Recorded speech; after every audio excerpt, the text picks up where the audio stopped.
Angina سینے میں درد کی ایک قسم ہے جو دل میں خون کے بہاؤ میں کمی کی وجہ سے ہوتی ہے۔ انجائنا کرونری آرٹری کی بیماری کی علامت ہے۔ کرونری آرٹریز وہ خون کی نالیاں ہیں جو دل کے مسلز کو خون فراہم کرتی ہیں۔ انجائنا کی علامات کیا ہوتی ہیں؟ اس کی علامات میں سینے میں درد اور تکلیف شامل ہیں، جسے ممکنہ طور پر دباؤ، سینے کا شرنک ہونا، جلن یا بوجھ کے طور پر محسوس ہوتا ہے۔ آپ کو اپنے بازوؤں، گردن، جبڑے، کندھے یا کمر میں بھی درد ہو سکتا ہے۔ دیگر علامات جو آپ کو اس کے ساتھ ہو سکتی ہیں: چکر آنا، تھکاوٹ، متلی، سانس میں کمی، پسینہ آنا۔ ان علامات کا فوری طور پر ایک ڈاکٹر کے ذریعے جائزہ لینے کی ضرورت ہوتی ہے، جو اس بات کا تعین کر سکے کہ آپ کو سٹیبل انجائنا ہے یا انسٹیبل انجائنا ہے۔ سٹیبل انجائنا اس وقت ہوتا ہے جب آپ کا دل سخت کام کرتا ہے، جیسے کہ جب آپ ورزش کرتے ہیں یا سیڑھیاں چڑھتے ہیں۔ عام طور پر پیشگوئی کی جا سکتی ہے۔ یہ درد تقریباً تھوڑا ٹائم کے لیے ہوتا ہے، شاید 5 منٹ یا اس سے کم۔ اگر آپ آرام کرتے ہیں یا انجائنا کی دوائی استعمال کرتے ہیں تو یہ جلد غائب ہو جاتا ہے۔ اس کی شدت، مدت اور قسم مختلف ہو سکتی ہے۔ نئی یا مختلف علامات انجائنا کی زیادہ خطرناک شکل ہو سکتی ہیں، جسے انسٹیبل انجائنا کہتے ہیں، یا دل کے دورے کا ایک سائن ہو سکتی ہیں۔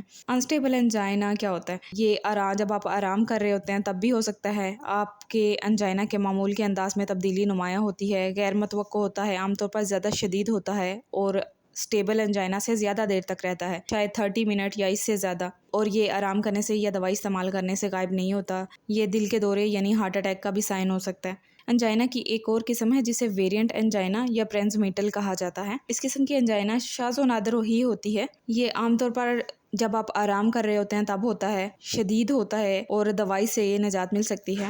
اب بات کرتے ہیں اس کو روکنے کے لیے یا اس کے علاج کے لیے کیا کرنا چاہیے۔ ایتھروسکلیروسس کی وجہ سے ہونے والے انجائنا کو روکنے کے لیے یہ ضروری ہے کہ دل کی شریانوں کی بیماری کا باعث بننے والے خطرے والے عوامل کو کم کرنے کی کوشش کی جائے۔ طرز زندگی میں تبدیلیاں دل کی بیماری اور انجائنا کو روکنے کے لیے بھی انتہائی اہم ثابت ہوتی ہیں۔ نمبر 1، بلڈ پریشر کو کنٹرول کریں۔ میڈیسن اور طرز زندگی میں تبدیلیوں کا استعمال کرتے ہوئے اپنے بلڈ پریشر کی ریڈنگ کو صحت مند لمٹ کے اندر رکھیں۔ نمبر 2، اسموکنگ ترک کر دیں۔ اسموکنگ موت کی نمبر 1 وجہ ہے۔ اسے چھوڑنا بھی سب سے مؤثر تبدیلیوں میں سے ایک ہے جو کوئی بھی دوسرے دل کے دورے کو روکنے کے لیے کر سکتا ہے۔ نمبر 3، ایکسرسائز کریں۔ ایکٹیو رہنا آپ کے دل کے لیے اہم ہے۔ آپ کو ایک دن میں کم از کم 10,000 قدم چلنے کی کوشش کرنی چاہیے، کم از کم 5 بار 30 منٹ تک ورزش، تیز چلنے، دوڑنے یا سائیکل چلانے کی کوشش کرنی چاہیے۔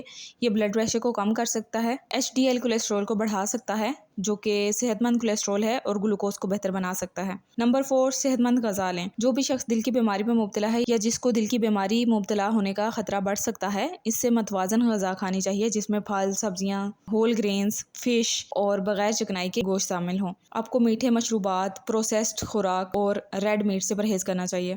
نمبر 5، سٹریس میں کمی کریں۔ جسمانی، ذہنی یا جذباتی تناؤ سبھی خطرناک ثابت ہوتے ہیں۔ زیادہ سٹریس مت لیں، زیادہ سوچیں مت، اس میں اعلیٰ سطح کا تناؤ خطرناک ہو سکتا ہے۔ سٹریس کی وجہ سے کولیسٹرول پلیک بن سکتا ہے اور کرونری آرٹریز تنگ ہونے کی شرح بڑھ سکتی ہے، جس سے دل کی بیماری اور انجائنا کا خطرہ ہوتا ہے۔ ایک متوازن زندگی گزارنا دل کی صحت کے لیے بہت ضروری ہے۔ اگر آپ سٹریس کا سامنا کرتے ہیں جو آپ کے انجائنا کی علامت کا سبب بنتا ہے یا خراب کرتا ہے، تو ان علامات پر اپنے ہیلتھ کیئر پروفیشنل سے بات کریں۔